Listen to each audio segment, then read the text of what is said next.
Welcome back. Let us learn more about the elements and periodicity in its properties. We have already come across the ionization enthalpy and electron gain enthalpy. Now it's turn to know about electronegativity. Now electronegativity, electro means it is related with electron, negativity means with the negative charge. So when the electron, when an element becomes negative, very good, when it gains an electron. So what is electronegativity? Electronegativity is a measure of the tendency of an atom to attract a bonding pair of electrons. Fluorine is the most electronegative element of all the elements. What things we need to keep in mind? That is, no electronegativity difference between the two atoms leads to a pure non-polar covalent bond. I repeat, no electronegativity difference. That means if two elements is present at time and they don't have any electronegativity difference between them, that means they have the same attraction towards the electron. So they led to a pure non-polar covalent bond. A small electronegativity difference leads to a polar covalent bond. Now what is polar? Right, polar means one atom should have positive charge, another atom should have negative charge. A large electronegativity difference leads to an ionic bond. For example, NaCl, right? We have a chemical bond present between them is an ionic bond instead of a covalent bond. So with the help of the electronegativity difference, you can come to know which molecule will possess what type of chemical bond in it. Next, noble gases, lanthanides and actinides do not have electronegativity values. I repeat, noble gases, lanthanides and actinides do not have electronegativity values because they are not at all attracted towards the electrons. As for the transition metals, although they have electronegativity values, there is little variance among them across the period and up and down a group. The most electronegative element is fluorine with 3.98 Pauling units. So, what is the trend across a period and down the group? As you can see, increasing electronegativity, that is moving from left to right hand side of a period, where we can also say electronegativity increases with increase in non-metallic character. Electronegativity increases with increase in more negative electron affinity. Electron negativity increases with increase in ionization energy moving from left to right of a period.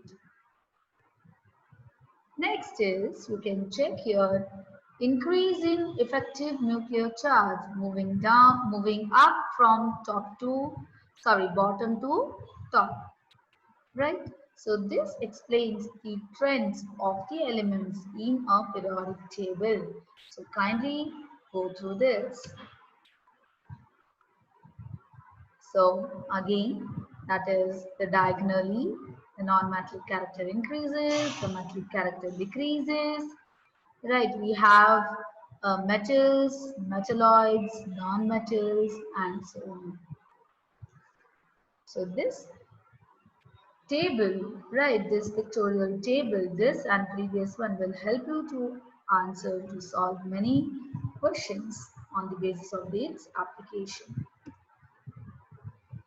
Now let us look to the characteristics of period. Right, so first period is called the shortest periods. Why it called the shortest period? Because it contains only two elements. Second and third period are called short period, which contains 8 elements each. Fourth and fifth periods are long periods containing 18 elements each. And sixth period is the longest period with 32 elements each. Now by seeing the number, can you please recall that is the Bohr's atomic shell, right? The electronic distribution with respect to the Bohr's atomic model, that is 2, 8, 8, 18, 18, 32. So similarly, the first period is 2, second and third period 8, fourth and fifth period 18, and the last period we have the 32 elements, and seventh period is an incomplete period containing 19 elements.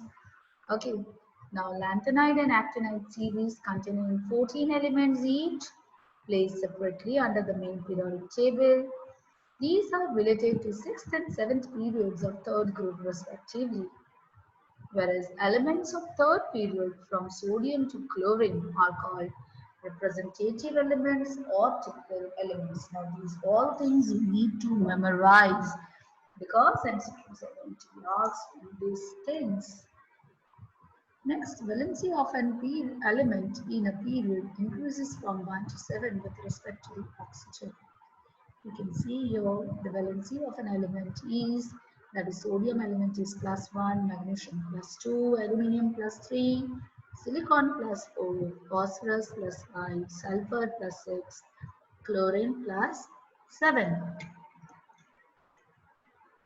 Next, what is the general trend from moving from left to right in a period? Generally, that is atomic weight, effective nuclear charge, ionization potential, electronegativity, and electron affinity of an element increases. Atomic radius, electropositive character, and metallic character of an element decreases. Diagonal relationships, that is element of second period, lithium, beryllium, and boron, resemble closely with the element magnesium, aluminium, and silicon of third period in the next higher group. Right, they are diagonally lithium, magnesium, beryllium with aluminium, and boron with silicon. That is the reason why boron acts as a semi-metal rather acting as a metal. So elements of second period are called the bridge elements because they form the bridge bonds between them. Next, we have the characteristics of group. There are 9 groups in the periodic table and they are represented by this, right, 1, 2, 3, 4, 5, 6, 7, 8 and 0. 0 most of the time we don't say, hence we say 8 groups, but actually there are 9 groups if you check the periodic table. Sorry, we have 18 groups. Right, the new study says we have 18 groups, that is 1A, 1B, 2A, 2B. Fine. So basically it is 9 and then it is subdivided. So it has to calculate 18 groups. Group 1 to 7 are further divided into 2 subgroups, that is A and B.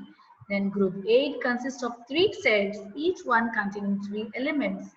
Inert gases or noble gases are placed in 0 group. The valency of an element in a group is equal to the group number. But when we are saying group 13 actually it's meaning a part of group 3. So it will have +3. Group 14 +4, 15, 5, 16, -2. Right, here as well 15 -3. Okay, so similarly we have the valencies. So the elements of the group which resemble to the typical elements are called normal elements. Example 1A, 2A, 3A, so on. Those elements of groups which do not resemble the typical elements are called transition elements. Mainly the D block elements are coming under the transition elements. Hydrogen is placed in both 1A and 7A groups. Atomic weight, atomic size, Electropositive character, metallic character of elements increases down the group. Ionization potential, electron affinity and electronegativity of element decreases down the group. These are the general trends. Obviously, we do have some exceptional cases. Thank you. Have a nice day. Take care.